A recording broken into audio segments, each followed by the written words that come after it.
बहुत सारे वीडियोस आपने देख लिए होंगे कि इंडियन रुपया गिर रहा है, महामानव क्या कर रहे हैं, फलाने क्या कर रहे हैं, धमाके क्या कर रहे हैं। देखिए सबसे पहले जान लीजिए रुपया गिर क्यों रहा है। तो देखिए हम सब जानते हैं कि ईरान इजराइल यूएस वॉर चल रहा है, जिसकी वजह से crude oil prices shoot up कर रहे हैं। क्योंकि क्रूड ऑयल के प्राइसेस शूट अप कर रहे हैं, लगातार आगे बढ़ रहे हैं, इसकी वजह से हमारे पास जो रखा हुआ है उसमें से डॉलर्स खर्च हो रहे हैं, क्योंकि ट्रेड डॉलर्स में ही होता है।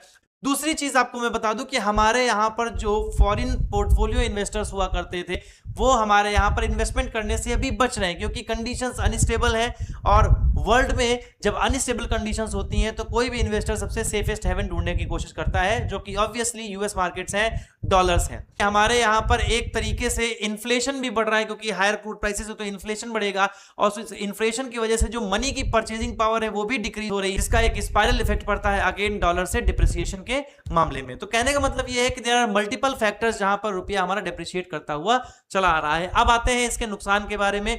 तो देखिए इसका सबसे बड़ा नुकसान ये होगा कि हमारे यहां पर जो इंपोर्ट्स हैं वो और महंगे होते चले जाएंगे। इसके अलावा जो हमारा फॉरेन एजुकेशन है वो महंगा हो जाएगा, हम बाहर से कुछ इंपोर्ट कराना चाहेंगे वो महंगा हो जाएगा। लेकिन इसके कई फायदे भी होते हैं। अगर देखिए हमारे यहाँ पर जो डिक्लाइन है, जो डेप्रिसिएशन है वो ग्रेजुअल हो रहा है, तो ग्रेजुअल डेप्रिसिएशन हमारे यहाँ एक्सपोर्ट को बूम करता है, टूरिज्म को बूम करता है, क्योंकि जब रुपया डेप्रिशिएट करता है तो जो डोमेस्टिक टूरिज्म होता है वो भी बूस्ट करता है। हमारे यहाँ के जो मैन्युफैक्चरर्स होते हैं उनको कॉम्पिटिटिव मार्केट मिलती है, वो और ज्यादा एक्सपोर्ट करना चाहते हैं, क्योंकि बाहर से जो लोग हैं वो यहाँ से सामान इंपोर्ट कराना चाहते हैं, क्योंकि उनको सस्ता मिल रहा होता है comparatively all over the world.